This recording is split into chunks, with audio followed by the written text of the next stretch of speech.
When OP goes on a trip to visit her sick grandma, she returns home to discover that her partner slept with one of her friends. To find out how this story ends, get yourself a coffee and grab a bowl of popcorn so we can get into it. Me and my boyfriend, Nathaniel, are both 26 and have been dating since we were freshmen. He was my first everything. I came into college focused on athletics and school, and for some reason, I was always too busy to be interested in dating. Long story short, me and Nathaniel ended up dating after he convinced me to give him a shot. He's a lovable, genuine guy who wins over anyone he meets, and I've always been silly, outgoing, and love loving the people around me.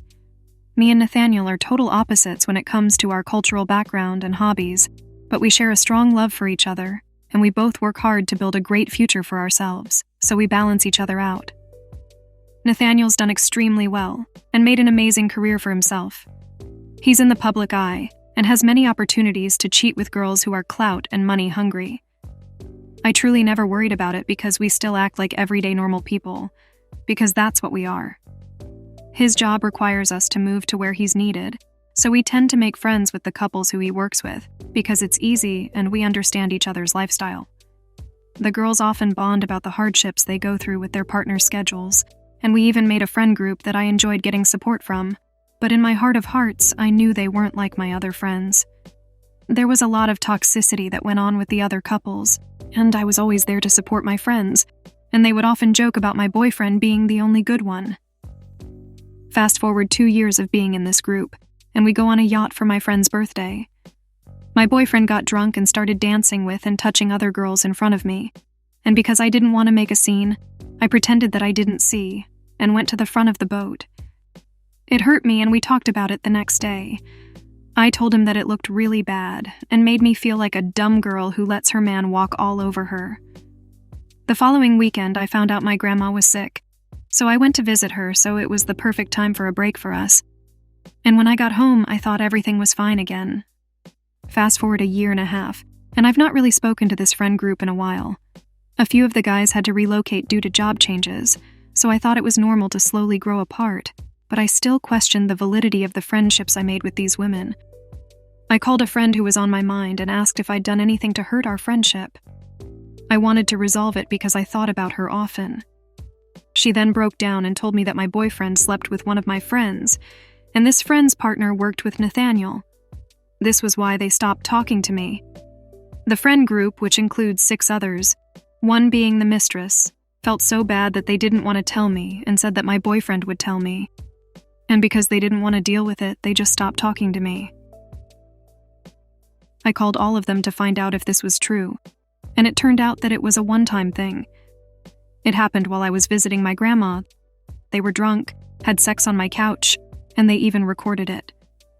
I wish that I didn't watch the videos that were sent to me, and in case you were wondering, I even called the friend who was in the said video, which was no help as she explained that she already healed from the situation and didn't have any answers as to why she did it. I can't believe I put myself around these people.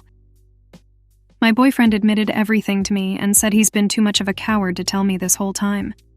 He said he immediately started therapy after it happened and has been working through it. He also admitted that this is why he hasn't proposed. He was trying to find the right time to tell me. He had already signed us up for couples therapy, so we had an appointment the day after I found out. It's been 5 days of me experiencing all these feelings and just questioning life. Have I been settling and not realizing it since Nathaniel's the only boyfriend I've had? I have a lot going for me. I have a great degree. I'm kind, fun, and enjoy making others smile.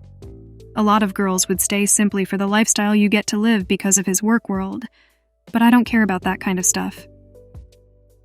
Nathaniel's been extremely patient and understanding with how I've been feeling and acting these past few days, and has let me know it was the worst choice he's ever made, and never thought he would put us in this kind of situation.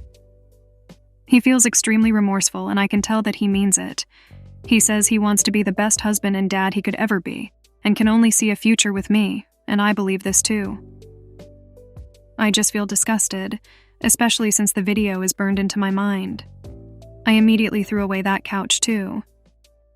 I've always questioned if I'm making the right decision, so I just need some gentle feedback on if I'm selling myself short by staying, or if you believe there's a brighter light at the end of the tunnel. I'm feeling hurt, embarrassed, trashy, and betrayed. I never thought I would be caught in a situation like this. While OP believes that this is a one-time thing for her partner, I'm not so sure. To me, his behavior at the party spoke volumes, and while this isn't a popular thing to say, when guys have options, they tend to give in to them sooner or later, especially if success is new to them. One of the long-lasting effects of being cheated on is not fully being able to trust your partner again. OP may find herself questioning every text message her boyfriend gets, and every time he doesn't answer his phone. When it comes to a betrayal like this, not everyone is able to heal or get over it. So you've got to make sure you're able to live with whatever decision you make. Anyway, let's see what words of wisdom are waiting for us down in the comments. Balanced Break says, "You literally had a conversation with him about your boundaries immediately before he chose to have sex with another woman. He lied to you about it for 1.5 years and essentially allowed you to be ostracized from your friend group because of his actions. He didn't confess. He was caught. He chose to have sex with the partner of his coworker behind his own partner's back. He may have said that he planned to tell you, but he didn't. This doesn't sound like a trustworthy partner who values you.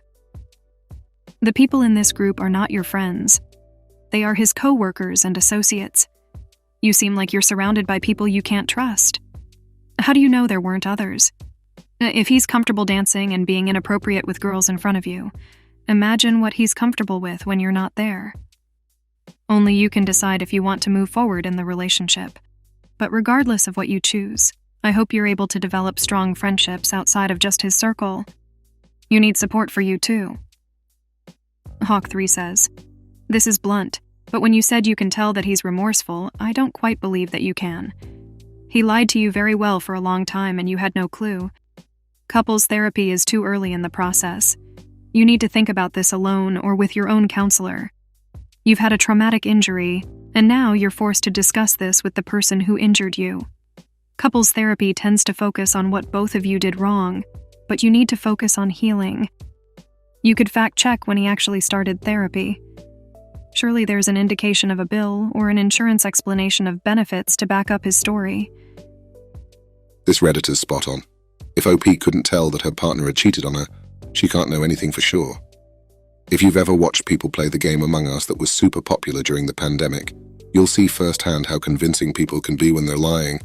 It's actually pretty frightening. I hope you enjoyed today's episode of Coffee and Popcorn, and I can't wait to see you on the next one.